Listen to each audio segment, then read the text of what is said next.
بسم اللہ الرحمن الرحیم۔ پروگرام مکالمہ کے ساتھ میں ہوں سلمان عابد۔ آج کل پاکستان کی سیاست میں، صحافت میں یا میڈیا کے محاذ پر جو سب سے بڑی خبر ہے وہ فیک نیوز کے کانٹیکس میں چل رہی ہے۔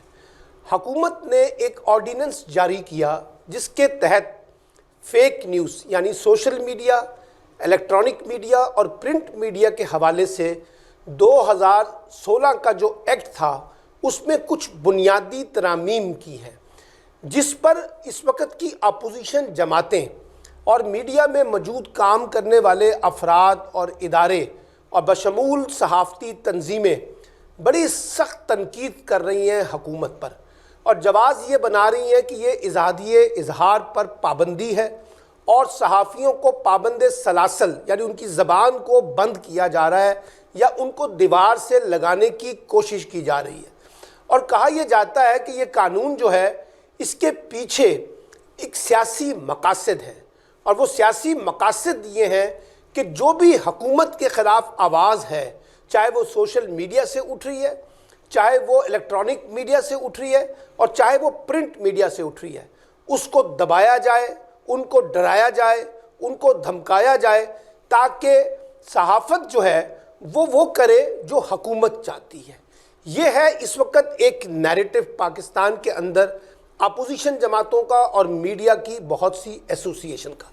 لیکن یہ کہانی اتنی سادہ نہیں ہے جتنی سادہ بنا کر یہاں پیش کی جاتی ہے۔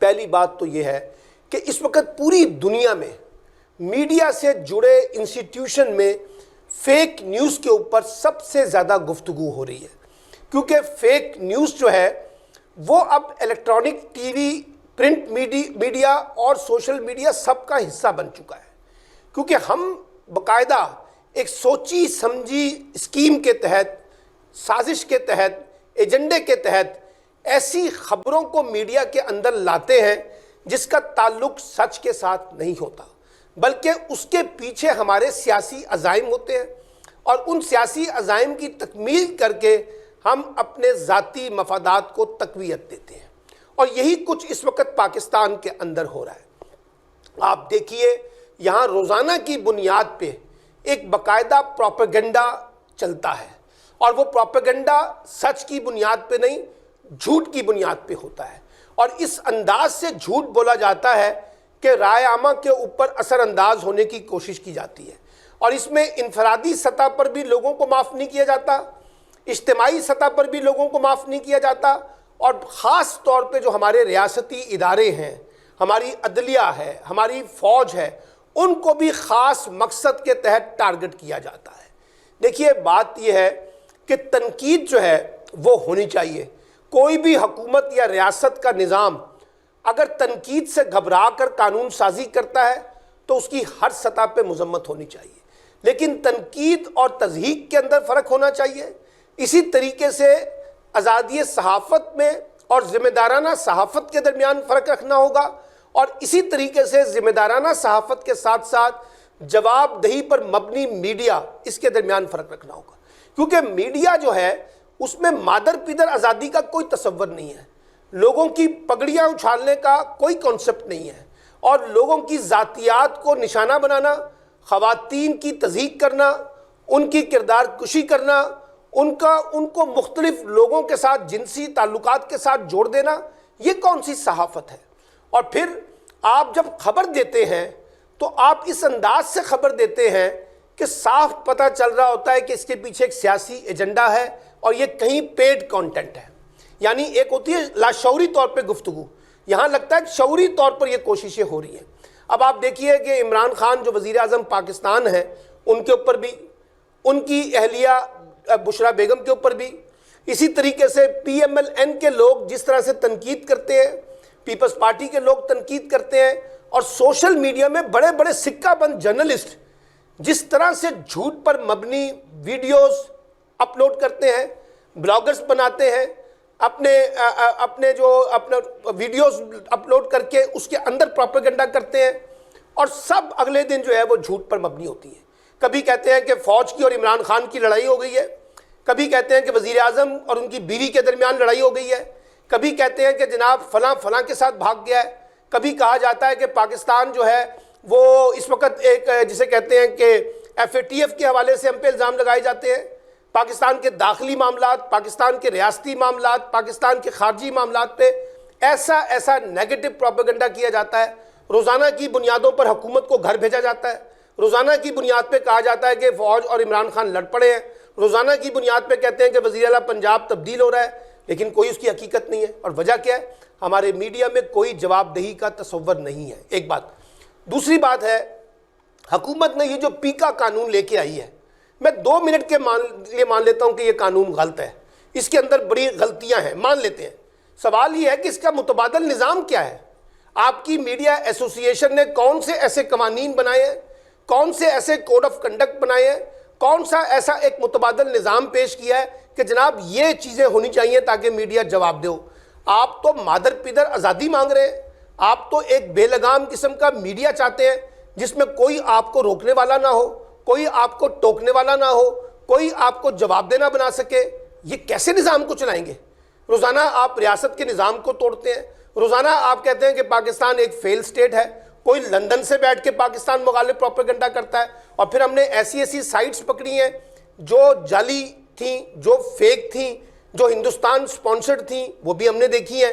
پھر سیاسی جماعتوں کے افراد جو ٹی وی پہ آتے ہیں اور جس قسم کی گفتگو کرتے ہیں، جو گالم گلوچ کرتے ہیں، جو ایک دوسرے پہ ہاتھ اٹھاتے ہیں، جو ایک دوسرے پہ کردار کشی کرتے ہیں. جو آپ نے دیکھا ہوگا کہ جاوید لطیف نے جو مراد سعید کی بہنوں کے بارے میں کیا الفاظ ادا کیے تھے، میں یہاں یہ ادا نہیں کرنا چاہتا، اب اگرچہ انہوں نے معافی مانگ لی ہے، لیکن یہ سب کچھ پاکستانی میڈیا کے اندر ہو رہا ہے. اور ہمارے میڈیا سے جڑے ہوئے تعلیمی ادارے، یونیورسٹیاں، وہ بھی کوئی متبادل نظام نہیں دے سکیں. ہمارے اخبارات کے جو ایڈیٹرز ہیں، ان کی جو تنظیمیں ہیں، وہ کوئی نظام نہیں دے سکیں. ہماری میڈیا کی ایسوسی ایشنز ہیں، وہ کوئی نظام نہیں دے سکیں. اس لیے میں کہتا ہوں کہ پیکا قانون ہو سکتا ہے غلط ہو، اس میں مزید ترمیم ہونی چاہیے، اس میں مزید اصلاح ہونی چاہیے، لیکن یہ کہنا کہ کوئی قانون ہی نہیں ہونا چاہیے، یہ کیسے بات آگے چلے گی؟ یہ کیسے نظام کو آپ آگے چلائیں گے؟ تو اس لیے میں یہ سمجھتا ہوں کہ سوشل میڈیا پر جو نفرت انگیز، جو ہتک آمیز اور جو ایک باقاعدہ غلاظت سے بھری ہوئی گفتگو ہو رہی ہے، اس کو روکنے کے لیے ہمیں قانون سازی کرنی پڑے گی. ہمارے جو ٹی وی اینکرز ہیں، جو ہمارے یوٹیوبرز ہیں، وہ جس قسم کے سیاسی پروپیگنڈا جھوٹ پر مبنی کرتے ہیں، ان کو بھی جواب دہ بنانا ہوگا. اخبارات میں کوئی بندہ جو ہے اگر کوئی غلط خبر چھاپتا ہے جس کا سچ سے تعلق نہیں ہے تو اس کو جواب دہ بنانا ہوگا. اور اچھا ہوتا کہ یہ سارا کام میڈیا کے انسٹیٹیوشن خود کرتے. اب جب وہ یہ نہیں کر رہے ہیں تو ریاست کو اور حکومت کو کرنا پڑے گا. اور ایک بات کی وضاحت لے لیں، پاکستان کوئی واحد ملک نہیں ہے. پوری دنیا کے اندر اس وقت کئی ملکوں کے اندر میڈیا کی نئی قانون سازیاں ہو رہی ہیں، کیونکہ میڈیا کی جہتیں بدل گئی ہیں. سوشل میڈیا کے آنے کے بعد، الیکٹرانک ٹی وی جو ہے وہ جو پرائیویٹ ہوا ہے، اس کے آنے کے بعد یہ میڈیا بہت وسیع ہو گیا ہے، اس میں بڑی وسعت آ گئی ہے. اس لیے اس کی لٹریسی، اس کی آگاہی، اس کو شعور دینا، اور جو میڈیا کے اندر کام کرنے والے ہیں ان کو کسی کوڈ آف کنڈکٹ کے اندر پابند کرنا اور اس کی نگرانی کرنا، اس کو جواب دہ بنانا، اس کی شفافیت کو انشور کرنا، یہ بہت ضروری چیزیں ہیں. تو اس لیے میں اس بات کو کنکلوڈ کرتا ہوں کہ اس بحث کو آگے بڑھائیں. کیسے ہم اپنے میڈیا کو شفاف بنا سکتے ہیں، کیسے ہم اپنے میڈیا کو جواب دہ بنا سکتے ہیں، کیسے ہم اپنے میڈیا کو ایک رسپانسبل ذمہ داری کے ساتھ لے کے چل سکتے ہیں، اور کیسے ہم اپنے میڈیا کو پاکستان کے مسائل کا حل کی کنجی بنا سکتے ہیں. بعض اوقات تو ایسے لگتا ہے جیسے میڈیا پاکستان کے مسائل کو نہیں حل کرنا چاہتا بلکہ پاکستان میں مسائل پیدا کرنا چاہتا ہے. تو اس پر بحث ہونی چاہیے. پیکا قوانین کے اندر جو سکم ہیں، جو خامیاں ہیں، اس کی نشاندہی کریں.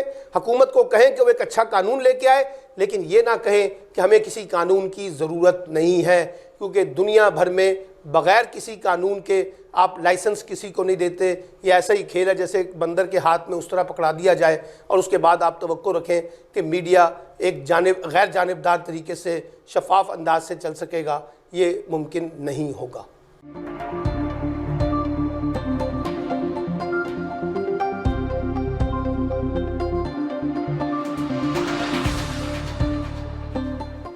Subscribe to my channel.